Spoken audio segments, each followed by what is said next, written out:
कार्यक्रम के पुण्यार्चक हैं श्री राजेंद्र प्रसाद जी जैन, श्रीमती ममता जी जैन, श्री प्रशांत जी जैन, श्रीमती दिव्या जैन, पारस जैन, श्री भरत जैन, श्रीमती सौम्या जैन एवं समस्त परिवार, मुंबई।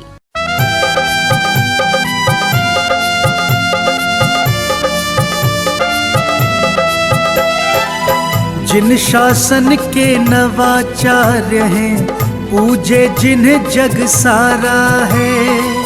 जिन शासन के नवाचार्य हैं, पूजे जिन्हें जग सारा है। परम पूज्य श्री समय सागर को शत शत नमन हमारा है। परम पूज्य श्री समय सागर को शत शत नमन हमारा है।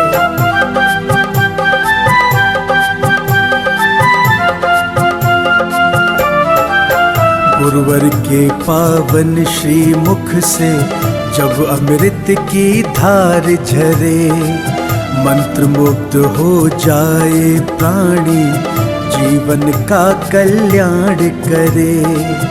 गुरुवर के पावन श्री मुख से जब अमृत की धार झरे, मंत्र मुग्ध हो जाए प्राणी, जीवन का कल्याण करे। मोक्षदाहिनी वाणी उनकी, ज्ञान की अविरल धारा है। परम पूज्य श्री समय सागर को शत शत नमन हमारा है। परम पूज्य श्री समय सागर को शत शत नमन हमारा है।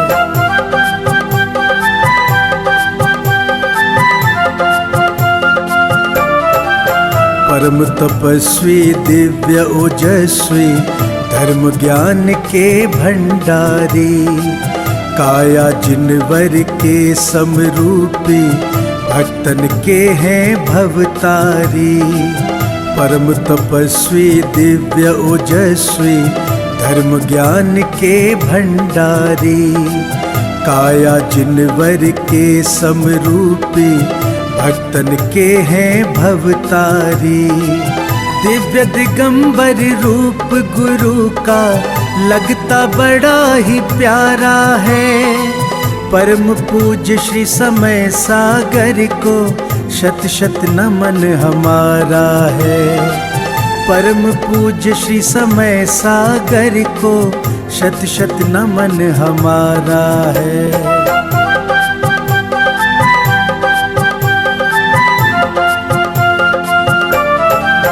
विद्या गुरु की प्रतिमूरत है, उनकी ही परछाई है।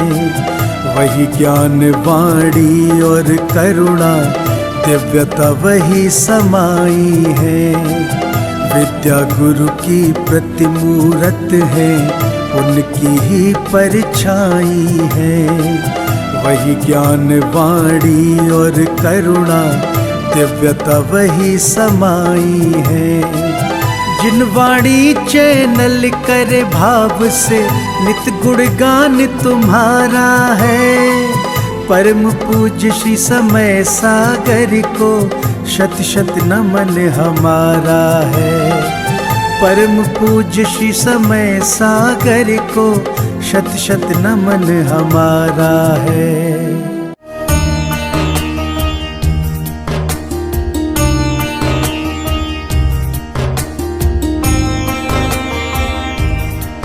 ओम नमः सिद्धेभ्यः, ओम नमः सिद्धेभ्यः। नमः श्री वर्धमानाय निर्धूत कलिलात्मने, सालोकानां त्रिलोकानां यद्विद्यादर्पणायते। अहिंसा परमो धर्म की, महावीर भगवान की। प्रातः स्मरणे परम पूजाचार्य गुरुवर श्री विद्यासागर जी मुनि महाराज की जय।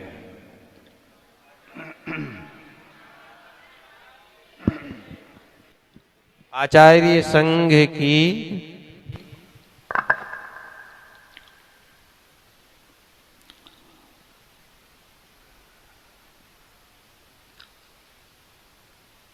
आचार्य गुरुदेव के द्वारा प्रणीत मूकमाटी महाकाव्य और धीवरोदय चंपू काव्य, इन दोनों काव्यों को लेकर के यहाँ पर चर्चाएं हो रही हैं और विद्वद वर्ग के द्वारा भी प्रकाश डाला गया और भी 2-3 सत्रों में इसकी गहराई, इसकी विराटता सामने आएगी।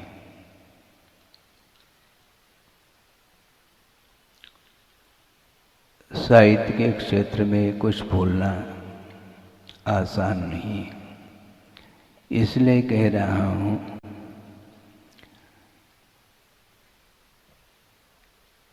सन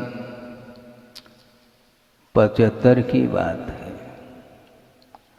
फिरोजाबाद में गुरुदेव का चातुर्मास चल रहा था। उसमें मैं भी था।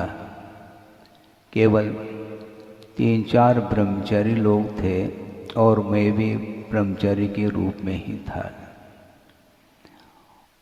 और गुरुदेव प्रतिदिन बड़े मौलिक चिंतन के साथ अध्यात्म प्रवचन वो करते थे और प्रवचन सुनने की भावना मेरे अंदर भी थी और जा कर के बैठ गया। किंतु लगा ऐसा कि यह प्रवचन मेरे पल्ले तो नहीं पड़ेंगे। क्या अध्यात्म होता है, क्या साहित्य होता है, क्या सिद्धांत होता है, क्या न्याय के क्षेत्र में क्या विषय प्रस्तुत करते हैं, इसकी कोई भी जानकारी मुझे नहीं थी। मैं एक अखाड़ा नहीं जानता था। और इसके पूर्व में जब प्रवेश पाया था महावीर जी में, वहाँ पर वस्त्र परिवर्तित हो गए और आचार्य महाराज ने मेरे लिए, केवल मेरे लिए नहीं, 3-4 और भी ब्रह्मचारी थे, उनके लिए मंगलाचरण के रूप में पंचास्तिकाय का मंगलाचरण कराया और श्लोक वो गाथा पढ़ते गए और हम लोगों के लिए संकेत रहा, दोहराओ गाथाओं को। और मंगलाचरण वो पढ़ते गए और 3-4 बार नहीं, लगभग 7-8 बार से भी ज़्यादा उन्होंने उसी पंक्ति को दोहराया और हम भी दोहराते चले गए। और बीच में उन्होंने कहा, शुद्ध उच्चारण करो। हमने सोचा मुझे शुद्ध क्या अशुद्ध क्या पता ही नहीं। ठीक है, आप जो कह रहे हैं हम करते चले जाएंगे। समय समय पर वह उच्चारण सही हो पाएगा, क्योंकि एजुकेशन मराठी मीडियम से हुआ और भाषा मातृभाषा कर्नाटक भाषा। अब हिंदी में बोलना है, क्या हिंदी में बोलेंगे? पूछेंगे तो हिंदी में पूछेंगे। हम न पूछ पाते थे, न समझ पाते थे, न बोल पाते थे। समस्या बहुत। इसके उपरांत भी उन्होंने जो संघ में स्थान दिया, कुछ तो सोच समझ करके स्थान दिया होगा, इसमें कोई दो राय नहीं है। क्योंकि ज्ञान के क्षेत्र में आप जानते हैं इसका अर्थ क्या होता है। ज्ञान के क्षेत्र में अंगूठा छाप था, लेकिन इसके आगे और एक बात कहने जा रहा हूँ। केवल अंगूठा छाप ही नहीं था, कहाँ पर अंगूठा छापा जाता है यह भी मुझे ज्ञान नहीं था। इसके उपरांत भी उन्होंने सोचा, हाँ बीज हुआ करता है, बीज का वपन करने के उपरांत वह बीज अंकुरित होता है। अंकुरित होने की योग्यता शायद थी, इसलिए उन्होंने संघ में प्रवेश दे दिया। बोलने के लिए आप लोगों ने निवेदन किया, पूरा विद्वत वर्ग बैठा है और सार गर्भित मूक माटी के अंश को आपके सामने रखा है, क्योंकि पूर्व वक्ताओं के माध्यम से भी यह बात सुनने को मिली है। उसी को आगे थोड़ा सा बढ़ाना चाहता हूँ। मूक माटी सामने है और गुरुदेव ने केवल मूक माटी की ही रचना नहीं की है, उन्होंने आचार्य कुंद देव की कृति जो अध्यात्म की कृति मानी जाती है, समय सार, प्रवचन सार, पंचास्तिका आदि ग्रंथों का भी उन्होंने अनुवाद किए हैं। इसके अलावा समंत भद्र स्वामी के द्वारा रचित जो साहित्य हैं उसमें भी कुछ ग्रंथों का अनुवाद उन्होंने किए हैं और स्वयं रचित रचनाएं आप लोगों के सामने आई होंगी। सुनते हैं आचार्य ज्ञान सागर जी महाराज के उपस्थिति में गुरुदेव ने सर्वप्रथम एक शतक की रचना की है, निजानुभव शतक है। उसमें एक प्रसंग आया है, उसी प्रसंग को सामने इसलिए रख रहा हूँ क्योंकि मूक माटी आपके सामने है और उसमें भी वही भाव आ रहे हैं, क्योंकि सत्ता की बात भी विद्वानों ने की थी अभी, उसी को लेकर के आपके सामने रख रहा हूँ। वसंत तिल का छंद में उन्होंने एक छंद दिया है उसी कृति में, निजानुभव शतक में, कि सत्ता नहीं उपजती, सत्ता नहीं उपजती उसकान नाश, पर्याय का जनन केवल और ह्रास, पर्याय है लहर वारिधि सत्य सत्ता, ऐसा सदैव कहते गुरुदेव वक्ता।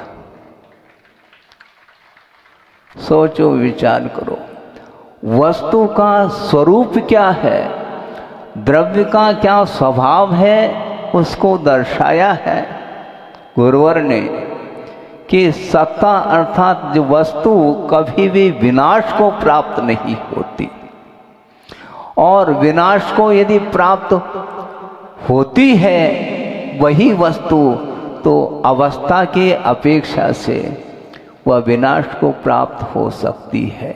इसलिए उन्होंने कहा पर्याय का जनन केवल और ह्रास।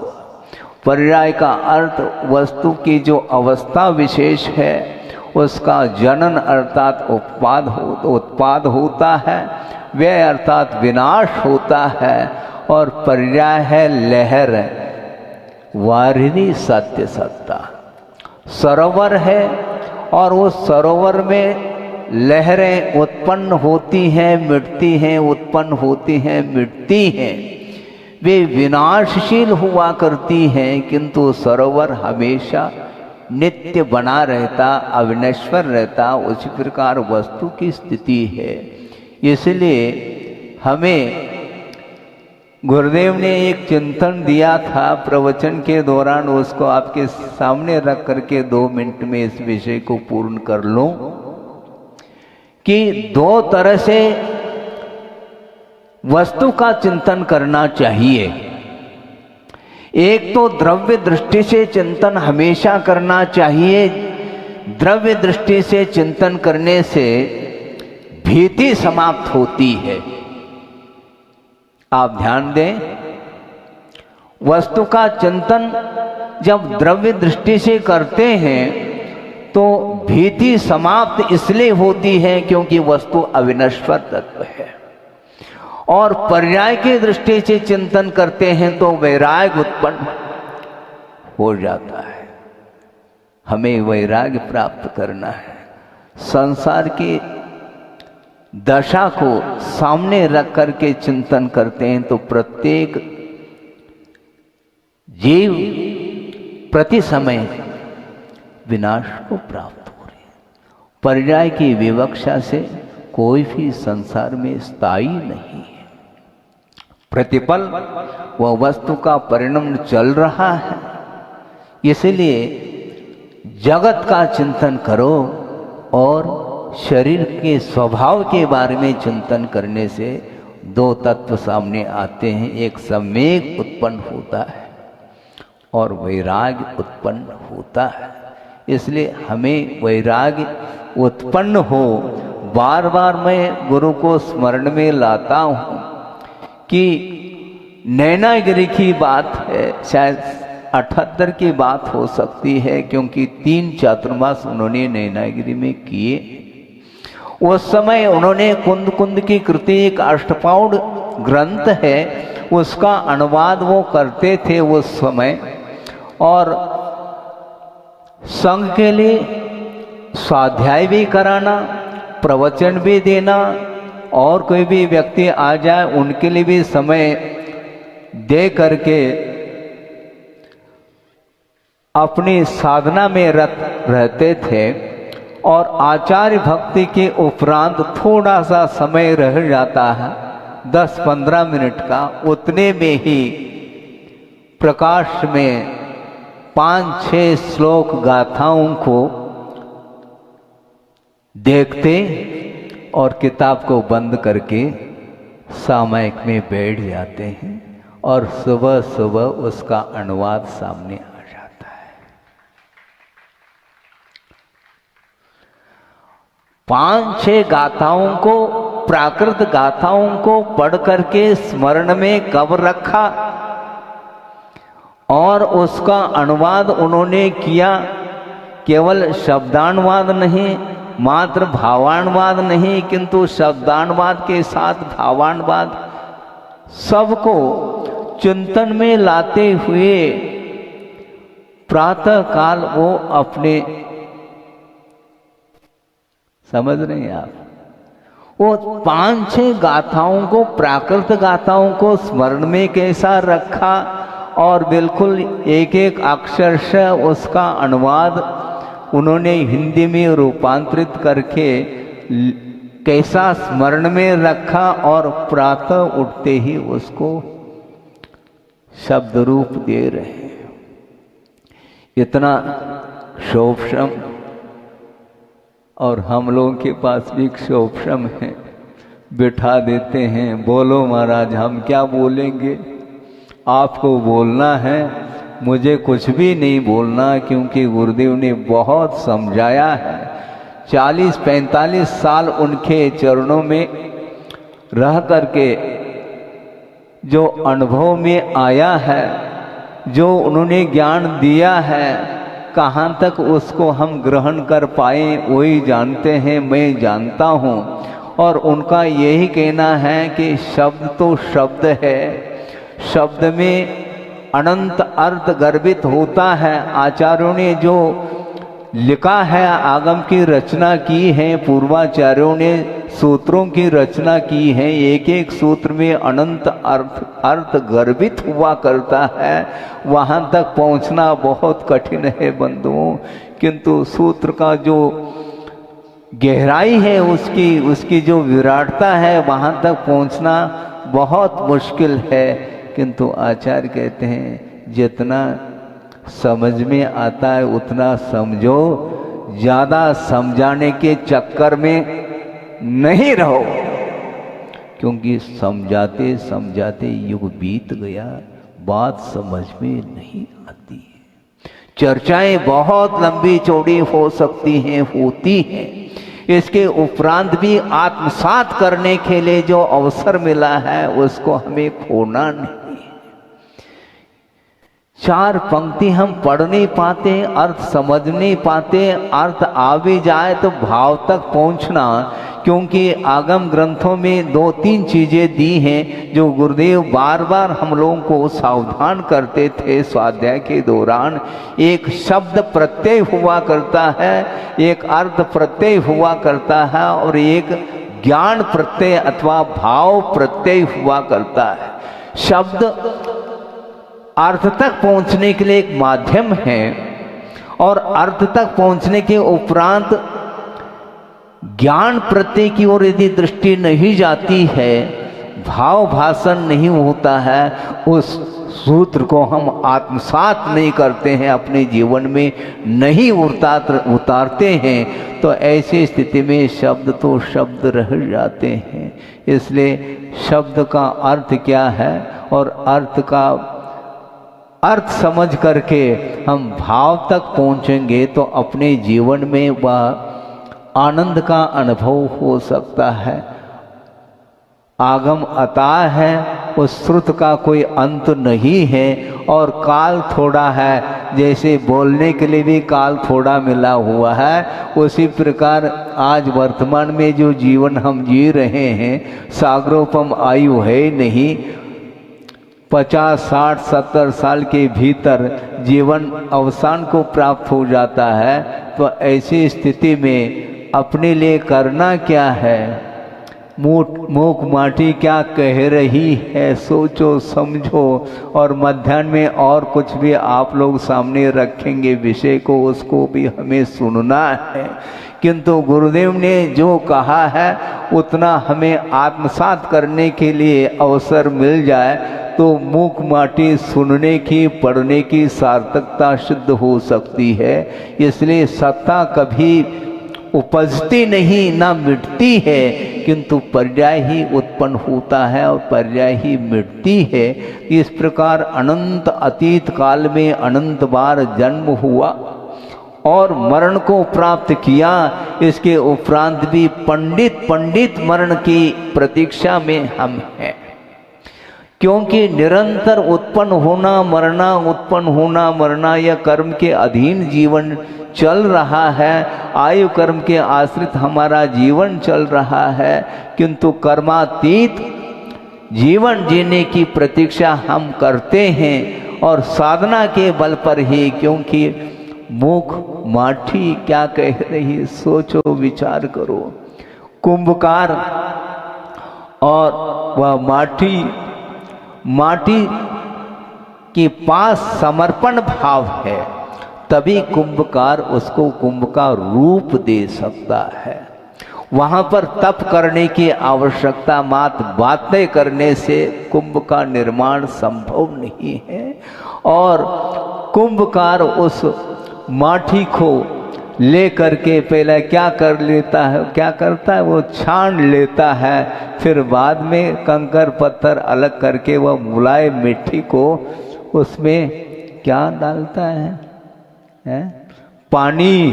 किंतु ये ध्यान रखो, अनुपात से ज़्यादा पानी डाल दे फिर कुंभ बनने वाला नहीं। अनुपात से उसमें पानी मिला करके उसको रोंदता है। उसके उपरांत उस लोंदे को उस चाक के ऊपर रखता है, और चाक किसके आश्रित है? उस नीचे कील के आश्रित है। और उस चाक को डंडे से घुमा देता है, उसके माध्यम से चाक में गति आती है और उसके माध्यम से वह उस चाक पर रखा हुआ जो लोंदा है उसको कुंभकार आकार देता है।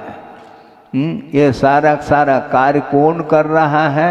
वह कुंभकार ही कर रहा है। इसलिए किंतु ये ध्यान रखे, कुंभकार कुंभ के लिए वह रूप तब दे सकता है जब उसके अंदर योग्यता हो। किसी ने कहा, कुंभकार को ही कहा होगा, हमने पढ़ा था कि हमें कुंभ की आवश्यकता है, तो कुंभकारिणी का कितने 10-20 कुंभ चाहिए, घट चाहिए। हाँ ठीक है, किंतु शर्त ये है बालू के रेत का कुंभ हमें चाहिए। तो कुंभकारिणी का कोई वादा नहीं, जितने आप चाहते हैं उससे ज्यादा बना करके मैं दे दूंगा, लेकिन शर्त ये है कि एक मॉडल आप ला करके रख दो, एक नमूना, तो उसी प्रकार उसी आकार को लेकर के आपके सामने दे दूंगा। बात समझ में आ गई?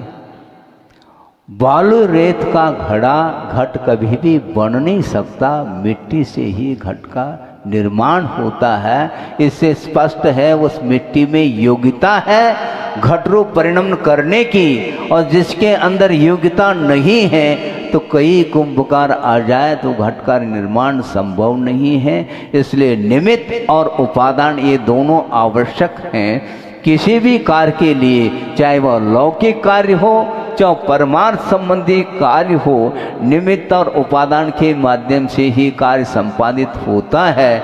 इसलिए जिसके अंदर योग्यता है मुक्त होने की, उसके लिए भगवान प्रभु उसके सामने बैठ सकते हैं और उपदेश आदि दे करके वहाँ तक पहुँचा सकते हैं जहाँ तक वो पहुँच चुके हैं। इसलिए हमें प्रभु बनने की क्षमता प्रत्येक जीव में विद्यमान है, किंतु बनने की भावना नहीं है और योग्यता नहीं है, तो भी प्रभु सामने भी बैठ जाए तो भी आपको प्रभु बना नहीं सकते। किंतु प्रभु बनाने की स्थिति में नहीं, किंतु प्रभुत्व शक्ति प्रत्येक जीव के अंदर है, किंतु बनने की जो विधि है उसको विधि को बताया जा सकता है। उस विधि के अनुरूप हम चलेंगे। सच्चे देव गुरु शास्त्र के प्रति श्रद्धान का भाव, और मात्र श्रद्धान का भाव नहीं, किंतु श्रद्धान के साथ साथ मिट्टी के अनुरूप ही समर्पण भाव यदि जीवन में आ जाए तो निश्चित रूप से अल्प समय में ही वह घट के रूप में वह मिट्टी परिणत हो सकती है कुंभकार के माध्यम से। इतना ही मेरा कहना था, क्योंकि समय रुकता नहीं है।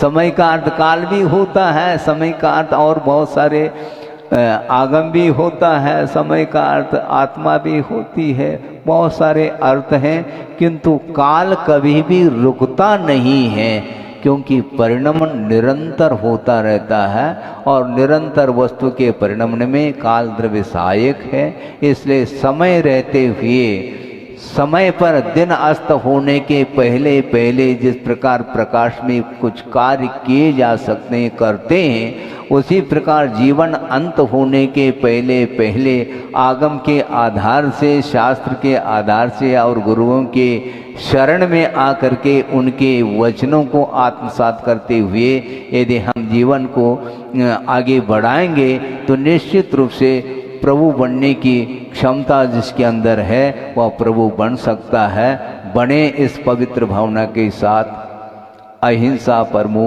धर्म की जय।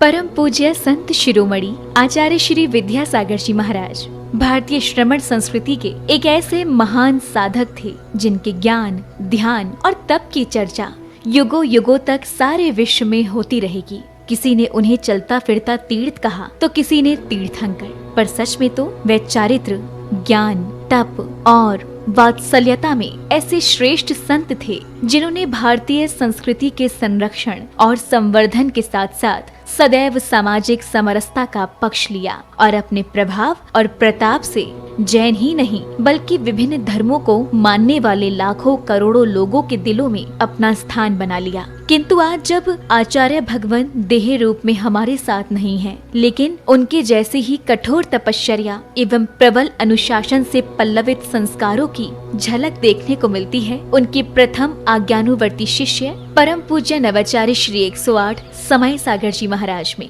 जो उनके बताए मार्ग पर चलते हुए आज विश्व में धर्म की महती प्रभावना कर रहे हैं।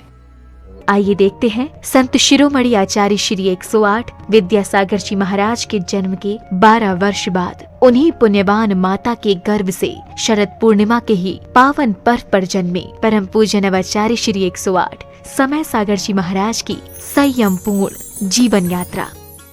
आचार विचार हो या व्यवहार, तपश्चरण हो या संस्कार या फिर हो व्यक्तित्व की बात, परम पूज्य नवाचार्य श्री 108 समय सागर जी महाराज प्रत्येक दृष्टि से साक्षात आचार्य भगवान की प्रतिलिपि कहे जा सकते हैं। और हो भी क्यों ना, आखिर जन्म देने वाले माता पिता तो एक ही हैं, और फिर इसे एक विचित्र संयोग कहें या फिर मलप्पा जी और श्रीमती जी के पूर्व भवों का पुण्योदय, जो उन्हें 27 अक्टूबर सन 1958 को शरद पूर्णिमा के ही पावन पर्व पर पुनः एक बालक के माता पिता बनने का सौभाग्य प्राप्त हुआ। 6 भाई बहनों में सबसे छोटे किंतु शांत प्रवृत्ति के इस बालक का नाम शांतिनाथ रखा गया। शांतिनाथ जैन बाल्यावस्था से ही पढ़ने लिखने में तो कुशाग्र थे ही, लेकिन जैसे जैसे समय बीतता गया वैसे वैसे उनकी रुचि धर्म और आध्यात्म में बढ़ने लगी, और इसी अभिरुचि के कारण ही मात्र 17 साल की उम्र में ही शांतिनाथ जा पहुँचे राजस्थान स्थित श्री महावीर जी में विराजमान आचार्य श्री विद्यासागर जी की शरण में, जहां 2 मई 1975 को आचार्य श्री ने शांतिनाथ जी की प्रार्थना स्वीकार कर उन्हें ब्रह्मचर्य व्रत दे दिया। ब्रह्मचर्य व्रत धारण करते ही ब्रह्मचारी शांतिनाथ जी दिन रात गुरु सेवा और धर्म ध्यान में तल्लीन हो गए। संयम व्रत को धारण कर तप और साधना के निर्मल पथ पर चल रहे ब्रह्मचारी शांतिनाथ ने केवल 5 वर्ष की अल्प अवधि में ही वैराग्य पद के विभिन्न सोपानों को पार कर अपनी योग्यता से आचार्य भगवान को प्रभावित कर लिया, जिसका पारितोषिक मिला उन्हें मुनि दीक्षा के रूप में। 8 मार्च 1980 को मध्य प्रदेश के छतरपुर स्थित श्री दिगंबर जैन सिद्ध क्षेत्र द्रोणगिरी में आचार्य श्री विद्यासागर जी महाराज ने उन्हें मुनि दीक्षा प्रदान कर दिगंबर मुद्रा का पूर्ण साधक घोषित कर दिया और नाम दिया मुनि श्री समय सागर जी महाराज। मुनि दीक्षा के उपरांत मुनि श्री समय सागर जी महाराज ने कुछ वर्षों तक आचार्य श्री के संग में रहकर अध्ययन और अध्यापन किया। तत्पश्चात गुरु आज्ञा से पृथक संघ के नायक बनकर देश भर में विहार करते हुए धर्म प्रभावना करने लगे। अपने सानिध्य में कई पंच कल्याणक एवं विधान आदि धार्मिक अनुष्ठान संपन्न कराने के साथ ही उन्होंने अपनी लेखनी से कन्नड़, हिंदी, संस्कृत और मराठी भाषाओं में कई शास्त्रों की रचनाएं भी की। सन 2018 में ललितपुर में हुए पंच कल्याणक के दौरान आचार्य कुंद के नियम सार में वर्णित निर्यापक श्रवण की व्यवस्था का उल्लेख करते हुए आचार्य विद्यासागर जी महाराज ने मुनि श्री समय सागर जी महाराज को निर्यापक पद की उपाधि प्रदान कर संघ में नव दीक्षित मुनिराजों के निर्वाह का उत्तरदायित्व सौंप दिया। आचार्य कुंद देव ने यह बात बहुत स्पष्ट लिखी है, वह बात आप लोगों को समझ में आना चाहिए। जो दीक्षित करते हैं वे आचार्य कहलाते हैं, और इसके उपरांत जो नव में नए दीक्षित होते हैं उनके निर्वाह करने के लिए निर्यापक, हाँ आचार्य तो नहीं लिखा लेकिन निर्यापक श्रमण का वह रूप दिया है उन्होंने। ये निर्यापक का अर्थ यह है जैसे आचार्य महाराज कहते हैं उसके अनुसार जिनको ये दिया जाता है। ये लोग बहुत विलम्ब कर रहे थे, तो हमें भी ज़्यादा आग्रह करना अच्छा नहीं समझ में आया कि समय पर सब हो जाएगा। वह ललितपुर में योग था और आज आप लोगों के सामने हुआ है कि ये जितने भी नए श्रमण बने हैं ये इनके लिए प्रशिक्षण देने का श्रेय जाता है समय सागर निर्यापक को। कौन चाहता है जिम्मेदारी लेना लेकिन वे लेना तो पड़ेगा। तो समय सागर जी को बहुत आग्रह करना पड़ा। 40 साल होने के उपरांत हाउ कहा है।